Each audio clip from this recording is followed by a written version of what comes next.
আসসালামু আলাইকুম। এনটিভির সাপ্তাহিক ইউরোপের খবরে আপনাদের প্রত্যেককে স্বাগত জানাচ্ছি। আমি মুনওয়ার হোসেন মইনুল। প্রথমেই জানিয়ে দিচ্ছি এ সপ্তাহের খবরের প্রধান শিরোনাম।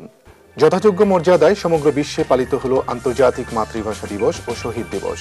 প্রবাসী বাংলাদেশিদের কর্মক্ষেত্রে সফল হবার তাগিদ দিয়েছে greater Sylhet development council Birmingham. এবারে চলে যাচ্ছি পুরো খবরে। লন্ডনের আলতাবালি পার্কের শহীদ মিনারে ২১-এর প্রথম প্রহরে ফুল দিয়ে শুভেচ্ছা জানিয়েছেন ব্রিটেন প্রবাসী বাংলাদেশিরা। কেন্দ্রীয় শহীদ দিবস উদযাপন পরিষদ ও টাওয়ার হ্যামলেটস কাউন্সিলের উদ্যোগে মিনারে প্রথম পুষ্প অর্পণ করেন কাউন্সিল মেয়র লুৎফুর রহমান ও Bangladesh high commissioner doctor Saidur Rahman Khan. কনকনে ঠান্ডা উপেক্ষা করে ভাষা শহীদদের শ্রদ্ধা জানাতে ব্রিটেনের বিভিন্ন এলাকা থেকে লন্ডনের শহীদ মিনারে উপস্থিত হয়েছেন বাংলাদেশিরা। আলতাবালি পার্কের শহীদ মিনার ঘুরে এসে রিপোর্ট করছেন শাহনেয়াজ রকি।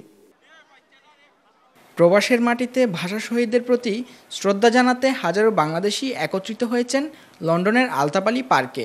২১শে ফেব্রুয়ারিকে বিশ্বের সব মানুষের ভাষার জন্য আলাদা একটি দিবস হিসেবে প্রতিষ্ঠা করে আন্তর্জাতিক মাতৃভাষার মর্যাদার আসনে বসিয়েছেন বাঙালিরা। শহীদ মিনারে আগত বাংলাদেশ সরকারের প্রতিনিধি এবং ব্রিটিশ সরকারের প্রতিনিধিরা ভাষা শহীদদের প্রতি সম্মান প্রদর্শন করতে পেরে সম্মানিত বোধ করছেন। মাতৃভাষা দিবস হিসাবে ইউনেস্কো কর্তৃক স্বীকৃত, সেটি দেশে যেরকম পালিত হচ্ছে, প্রবাসেও যে যেখানে আছি আমরা বাঙালি জাতি এই দিবসটির গুরুত্ব যথাযথভাবে বিশ্ববাসীর কাছে তুলে দেওয়ার জন্য এই আয়োজন। I know what an important occasion this is for the whole of Bangladesh and as seen here, for the whole of the community here in Tower Hamlet. আমরা শেয়ার করা লাগে আমরা আইডেন্টিটি, আমরা রুটস।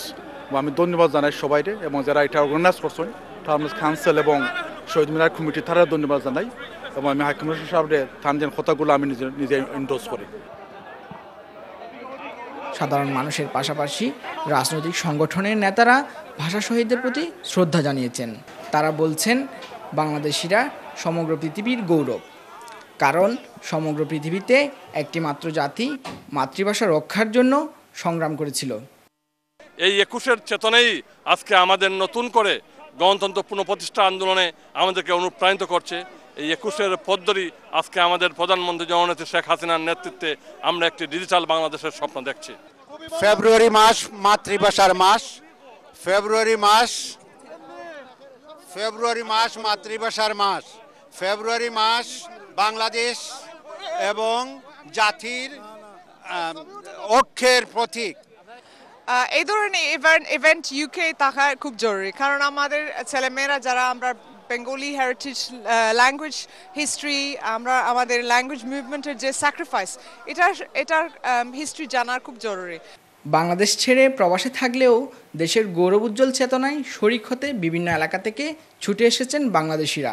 বিভিন্ন সামাজিক, সাংস্কৃতিক ও রাজনৈতিক সংগঠনের সদস্যরা স্বতঃস্ফূর্তভাবে এগিয়ে এসেছেন শহীদ বেদিতে ফুল দিতে। বড়দের সাথে ছোট শিশুরাও এসেছে ভাষা শহীদদের শ্রদ্ধা জানাতে। এবারে শহীদ দিবসে বাঙালিদের পাশাপাশি বিভিন্ন বর্ণের মানুষরাও উপস্থিত ছিলেন। I love the Bengali language. I've got lots of friends that's Bengali and I can say Amar Naam Marleen. I'm really happy that we now are able to speak our own language. লন্ডনে এসেও এখানে অনেক মানুষ একত্রিত হয়েছে, এটা সত্যি আমাদের জন্য অনেক সৌভাগ্যের যে এখানে আমরা এসে শহীদ মিনারে ফুল দিতে পেরেছি। তো আজকে ওর প্রথম ২১ ফেব্রুয়ারি, তো আমরা আসছি এর জন্য, সেলিব্রেট করার জন্য, সেলিব্রেট না ঠিক সম্মান জানানোর জন্য। আগতরা আশা করেন একদিন পৃথিবীর সব দেশে শহীদ মিনার নির্মিত হবে। সমগ্র বিশ্বের মানুষ আন্তর্জাতিক মাতৃভাষা দিবস পালনের মাধ্যমে বাংলাদেশের ভাষা শহীদদের প্রতি শ্রদ্ধা জানাবেন।